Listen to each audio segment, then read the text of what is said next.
here, they're not going to be bullied on the trade stuff. Remember when the Trump administration told us that countries are going to be lining up to make trade deals? They're going to be just desperate to get a trade deal done with the United States after Trump put in place tariffs.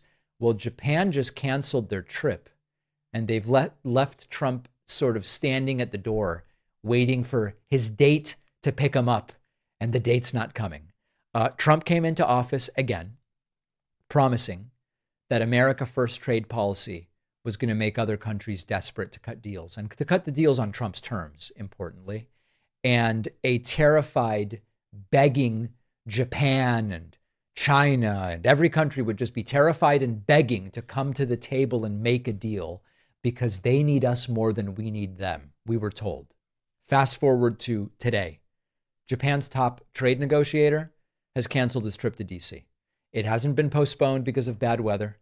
It hasn't been delayed because of an emergency, just canceled. And the reason is that Tokyo says there are technical problems with the deal. It's not even at a point where they want to negotiate. This is what diplomats say to communicate. We're in no rush. You don't have the cards. You just don't have the cards. Now, this was supposed to be the moment where Trump's tariffs, 25% on Japanese cars until they agree to terms, this was going to make Japan fold. They were going to be so desperate and eager to stop this. They would say, sir, we'll accept anything. And instead, what's happening is, number one, the White House already cut the tariffs from 25 to 15%, negotiating against themselves. And Japan is still not signing. Japan is still not even coming to the United States. And what they now want is for Trump to amend the reciprocal tariffs and lock in that there will be no stacking of tariffs, meaning even on the 15%, nothing else is going to be added. Trump gave that to the EU.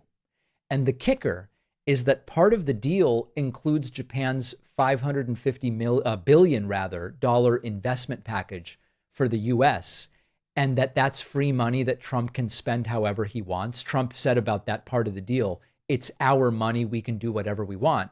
Japan is saying, wait a second, that's not true.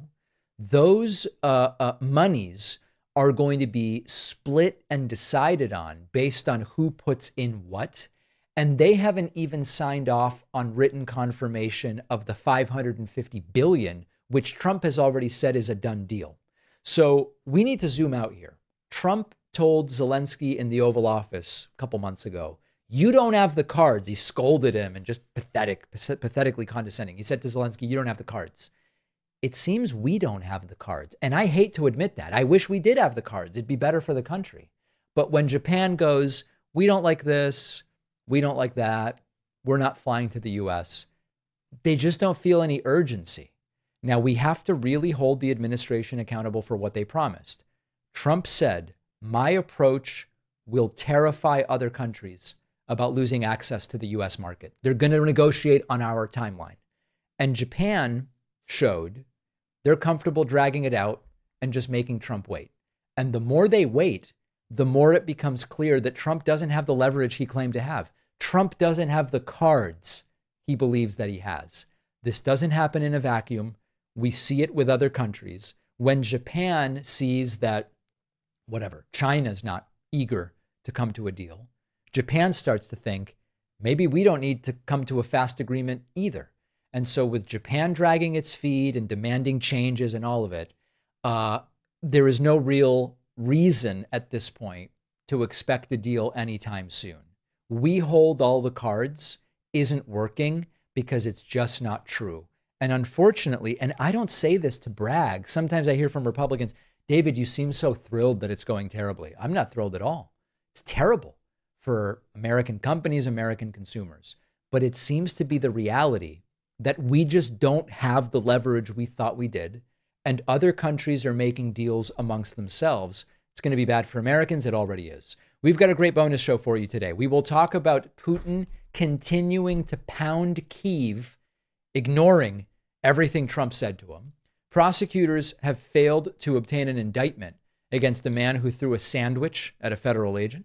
And 25 countries are suspending postal services to the United States over the tariffs. This is not good for average Americans. Another fail All of those stories and more on today's bonus show. Sign up at joinpacman.com.